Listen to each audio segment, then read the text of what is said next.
So, there are a whole lot of web developers out there. Whether or not they're working as part of an organization or by themselves as freelancers, these people often have a lot more time, money, and people to be working on developing a client's website, social media presences, than a small group like us would ever have at this current capacity. Now, you might ask yourself at that point, why would they want to work with a really new company like us to work on their social media and website presences versus a much more established competitor? Well, that would be because of our approach. You see, we're not sitting around waiting for a client to materialize in front of us. No, we're going straight to clients downtown Fresno and going door to door and making these face-to-face connections and bonds between us and the clients in order to try to convince them that we offer a superior service and that will elevate both of our businesses to that next level. And we know that this works because we already have a paying client. We met this client when we were surveying downtown Fresno to see who would be interested in our service. And it was at this point when we met our client, who's a restaurant owner in this area. Now, he's a very busy man and often spends 10 to 12 hours in a very confined space, being the kitchen, trying to cook food and manage his employees. Now, our service was able to meet his demands by being able to fit into his very busy schedule while keeping the website's progress on track in a timely and efficient manner at a very reasonable cost as well. Now, before I go further, I just want to give the team a minute to introduce ourselves. Now, I'm Maximus Luera, CTO. I'm Jason Adams, CFO. I'm Victoria, the CEO. I'm Christian, the COO. I'm Nicholas, I'm a web developer. And I'm Max, I'm the CMO. And let's go back and talk about our competitors a little bit more. So, as restaurateurs who are our target audience, they're very busy people. And so, after I myself had a very long day doing college classes and having school here, I decided to take it upon myself to do research as I was in that fatigued state. So after doing some research and having been able to cross-reference with it, we found these three to be very big and well-established competitors that we found targeted within the Fresno area. And the major thing is that they target established mid-sized businesses. So think of law firms, CPA firms, property management companies, things like that. And most of these companies need websites, but they need a static website, typically. They're not needing something that will change and evolve over time. They just need something that will be there for them and be able to drive clients to them. And at most, they need a cataloging mechanism. So think like a property management just needing put in houses. So that leads to them having the mentality of developing and moving on. So that doesn't work very well for restaurateurs who need to update menu items constantly, update prices constantly, especially when they're starting out, and even changing themes to fit with seasonal events that are going on, whether they want to do like a Christmas theme or a fall autumn theme. So we project that our total revenue will be $903,000 and our total net income will be $525,000. So as you can see on the bottom, we have a graph that compares our market share to our serviceable addressable market, or to put it simply, our SAM. So the blue line that you see there represents the amount of money generated by our SAM, and at the very bottom you can see the red line, which represents our market share. Now the reason that there's such a high disparity between the two is that the market share only represents the amount of restaurateurs that we actually plan to service throughout the next 4 years of us continuing this business, while the SAM represents the amount that are within the Fresno County. Now let's go into our TAM, SAM, and our market share. Our TAM is every restaurant in California and in Nevada, which is 330,000. Now our SAM is focused more on every restaurant in Fresno County, which is 12,000. Now our market share is the clients we have worked with over the 4 years, which is 740. So now let's talk about hard numbers. Let's talk about capital. What we're seeking is $22,000 for 5% of the company. And the uses of that capital is going to be mainly for our startup costs, which is going to be $200 for a software for financial services like QuickBooks. Another thing is going to be 2 laptops, as we are looking at $760 in total for the 2, which would allow us to be able to work on the go since some of us don't have laptops.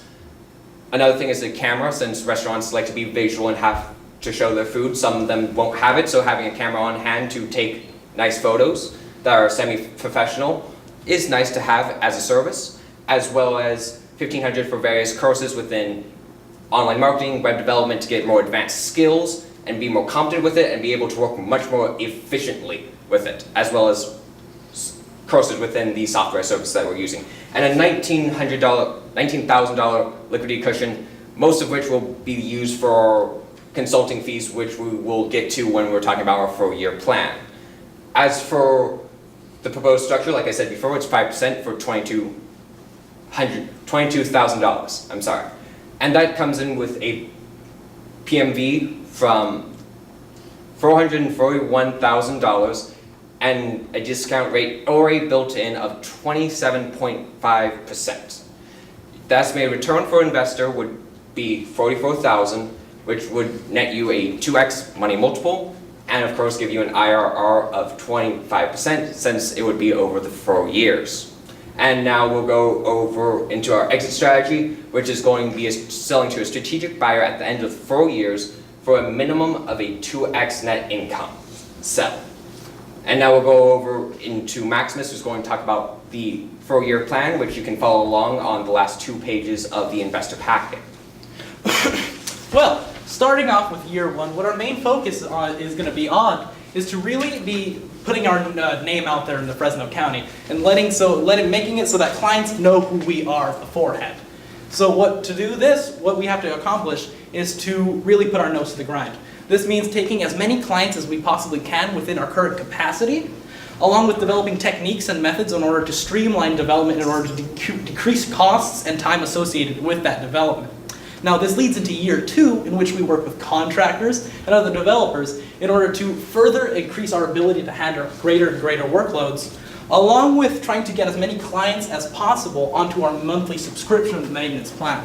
Now this would allow us to have a steady stream of income that would further the expansion of our company into year 3, in which we focus more on the infrastructure development of our company, so that in year 4, when we plan on either selling, as Jason said, or simply keeping our liquid assets as they are, or continuing further investment within our infrastructure. Now, just to give an overview of what the first year would be like, we have our startup costs, which I've already gone over in detail, which is $1,560 for our startup costs and for equipment-based startup costs, and $1,500 for our SOC, which we're carrying as the courses as consulting fees, $18,000 for our various expenses within the first year, 13 of which would be various consulting fees working with contractors to develop those frameworks for websites and helping with small tasks. And then for various marketing fees, we were projecting at $2,000 and various administration costs at $3,000 for the first year. Thanks. Yeah, I have a question. So what is the cost? Yeah. If I was a restaurant and I was going to come and have your service, what are you going to charge me? Exactly. Because I have a baking catering company, so if I want you to come and take pictures or So, I'll go ahead and go for this one. So, for you, it depends because it's very quotable. So, that means there's a huge variety, so it depends on how much you want. So, let's just use you for example. How many pages would you be looking for within your website? Okay. We don't know, that's why. Yeah. All right. What is it? Do you have like a minimum? Do you have a maximum that you're charging? I mean, where is the? Well, the quote starts around $600, but it really depends on the complexity and size of the project, because it's mostly about the man hours put into the website's development. So say if it's just a home page showing off the bakery, some menu items, a menu page, and then maybe about us, about the team, contact us, that kind of thing. That'll be, depending on how much time we put in, which won't be much if it's a simple website like that, it would be around $600 to $700, depending on really on how many hours we have to put into the actual development of the site, how many meetings do we have to set up, how many pictures, and then it also depends on features you may want to add that take a lot more time, but it's really about hours spent and complexity of the project. Okay, no, I'm sorry, go ahead.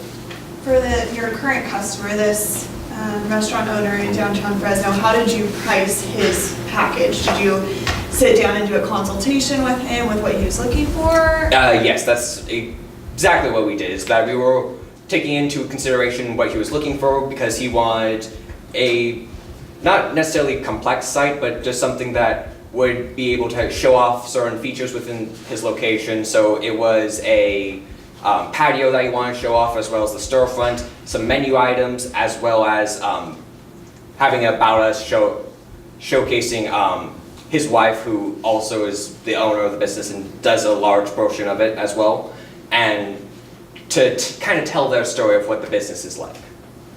I think one of the first questions you should be asking any of these restaurants, if that's your first target market, is what's your budget? Because you're gonna have to build based on what they give you as far as a budget. So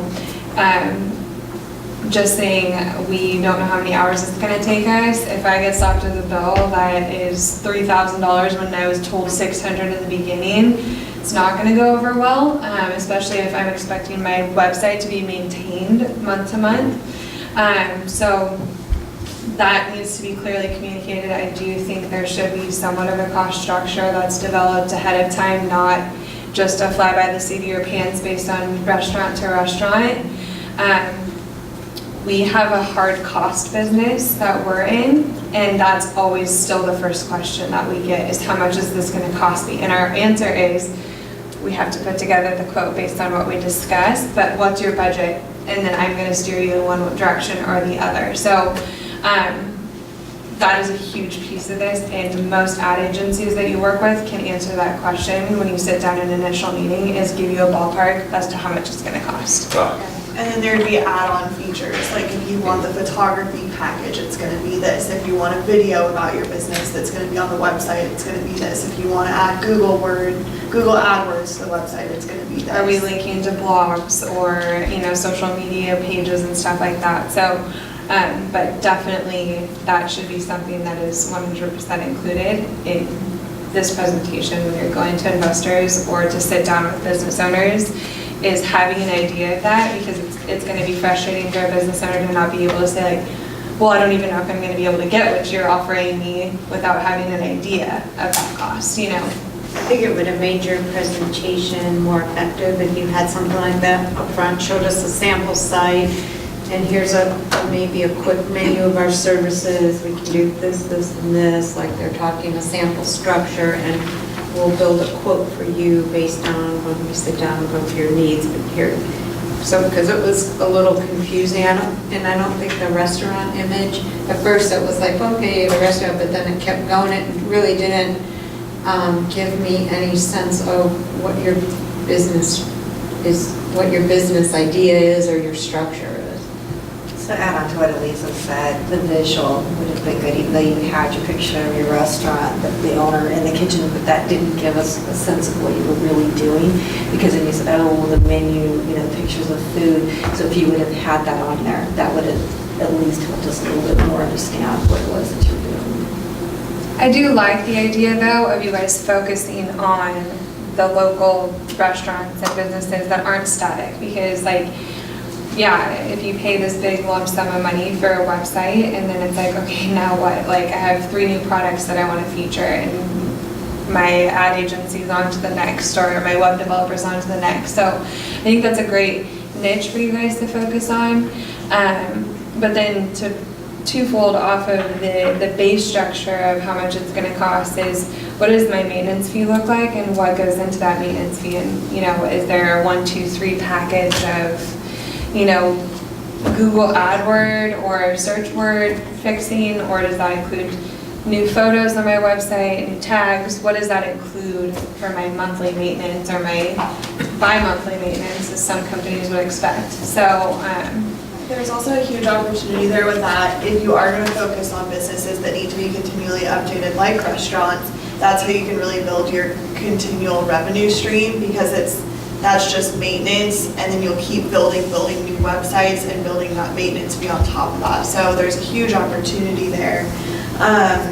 Now, one of my questions when we had the visual of the restaurant, you mentioned we have a very business restaurant owner, and we were able to keep it on track. If that's going to be a piece of your business that you highlight and sets you apart from other ad agencies that you would maybe have to meet with between the hours of 9 and 4, going to their office or something like that, if that's what's gonna set you apart, is you can go meet with him between, 2 and 2:30 when it slows down, or from 5:30 to 6 after hours, normal business hours, if that's gonna be something that you set yourselves apart with, then that needs to be highlighted too, because that busy restaurant scene needed to be explained a little bit, if that's what, I'm not sure if that's where you're going with it, but you mentioned staying on track even though he was busy, so maybe how you were able to accomplish that. Oh, And then just for me, as we talked about all these, as an investor, the fact is, you had these numbers up there for these metrics and how you're gonna get there, and what complicates it is we didn't know what the costs were, we didn't know where it was coming from, so it's a little hard for me as an investor going, well then how are you gonna get these numbers, because I didn't have any clarity about where the costs were coming from. So that was a problem. The other one is it seemed to say that some of my money that I'm giving you is you're gonna pay yourself for, getting some certifications and so I have a hard time understanding why I'm paying for your education and developing your business. That should be something that I should be confident that you already know what you're doing and you have all these things. So, as an investor, I'm gonna give you my money. And the other was two multiples awfully low. I'd want more money, so just some things about from an investor point of view, so.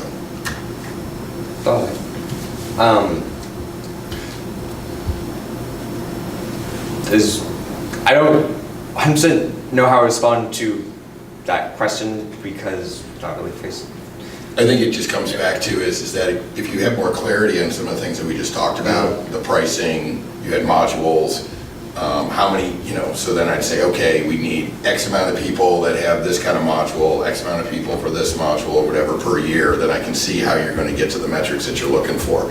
So that's the question I'm having. So, some of them were a little bit ancillary, but really the crux of it is that, I'm having a hard time believing the numbers when I don't know how the numbers come from, because that's the conversation we just had. So I think if you package, I think if just in summary, if you package it and say, we're going to sell X module, which would be a static website, if we add pictures and so forth, we expect they'll have, 25% of them will be static, we'll have 10% will be on a premium or whatever, and then we expect to have X amount per month, then I can get to the numbers and I go, okay, I'm on the same page, I see where you're going. Okay, makes sense. So I think that's really the crux I was All right. Okay. So just to rephrase it to you so that way we can both be on the same page, what you're saying is that in order for you as an investor to really be able to understand everything that we're trying to go for is to properly explain all the details of that cost of how much is N module going to be, how much is the monthly maintenance going to be, are there going to be extra fees for various things like photos, like Google AdWords, like you were saying, and other costs. How much is it going to be for basic, how much is it going to be for maybe a higher up site on average, having those sort of more defined values for those. Yeah, just need some clarity where the numbers come from. Okay. Yeah. Thanks. Thank you. Thank you guys.